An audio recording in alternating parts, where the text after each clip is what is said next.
Magandang gabi po mga kabarangay. Lunes pa rin, August 17, ikapito ah, ng gabi. 7:02, yes po, 7:02 to be exact. Mga kabarangay, pag-usapan nga po natin yung nangyari kanina. Yung plenary o sa plenary session po kanina ng Senado. Pero pauna po muna sa lahat, lalong-lalo na po doon po sa mga kapit tuko. Hindi po para sa inyo ang video ito at baka masaktan na naman po kayo.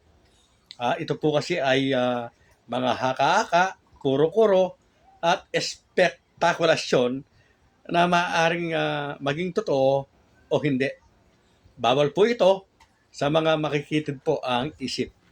So, simulan muna po natin mga kabarangay. Ayan nga po, hindi nga po nabasa hindi po umabot sa first reading ang Senate bill na nagpo-postpone po ng barangay at SK election. Ine-expect ko po kanina o siguro ng mas nakakarami na babasahin na ito at i-repair na po sa committee para magkaroon na ng committee hearing. Kaya lang po ay hindi po nangyari. At ang nangyari po mga kabarangay ay malapit na po doon sa House Bill number 2387. Bigla pong ganito ang nangyari mga kabarangay. Can I ask for a minute suspension, Mr. President? Session suspended. Humingi nga po ng suspension. Ito pong si Majority Floor Leader Mig Subiri, mga kabarangay. At nang mag-resume po yung session. Mr. President, before we end today's session, I move to elect Senator Francis Escudero, Vice Senator Lito Lapid as member of the Committee on Local Government. I so move, Mr. President. Is there any objection? Hearing none, motion is approved. Nga po mga kabarangay, na-elect po sa Committee on Local Government. Ito pong si Chis Escudero at member naman po si Senator Lito Lapid. Naman po lingid sa lahat na ito pong si Senador Chis Escudero ang author po ng House Bill or author po ng Senate Bill number 2387 na term fixing, mga kabarangay. And also, there's a request by the Chairman of the Committee on Local Government, Senator J.V. Hercito. Maybe tomorrow during our lunch break, we can discuss particularly that issue, the postponement of the barangay and SK elections. He would like to be guided on, his committee would like to be guided, Mr. President, on the decision of the majority of the members. Yes, we can. Ayon daw sa request ng committee chairman na si J.B. Ejercito na dapat muna itong pag-aralan siguro o pag-isipan o pag-usapan. At ito naman po ang sinabi ni Senador Win Gatchalian. Talk about it in caucus tomorrow during lunchtime. We'll have a lunch break and we'll talk about that so that our chairman of the local government committee will be guided. Thank you, Mr. President. With that, Mr. President. Ayon po kay Senador Win Gatchalian para magkaroon daw naman po ng guide o giya ang committee na pinangungunahan nga po ni J.B. Ejercito o Senador J.B. Ejercito at siyempre vice na po ngayon ito pong si Senador Chis Escudero.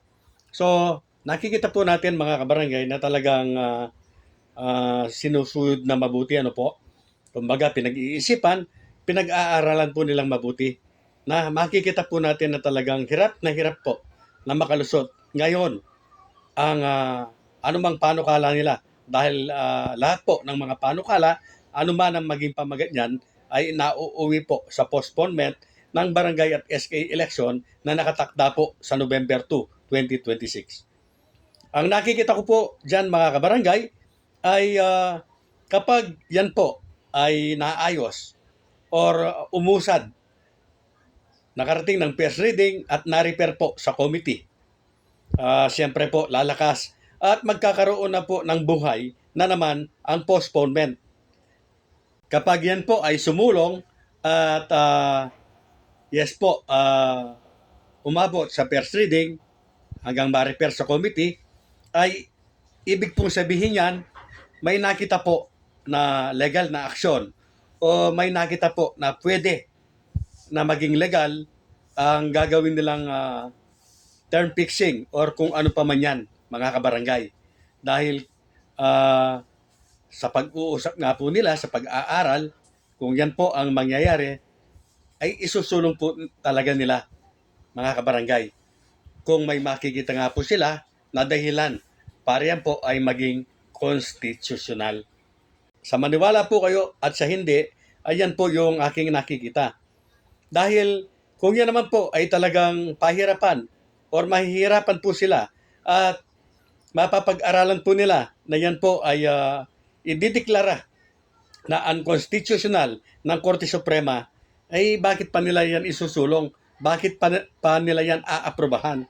Samantalang sinasabi nga nila bakit po sila mag-aaproba na kung ito naman po ay idideklara na unconstitutional ng Korte Suprema.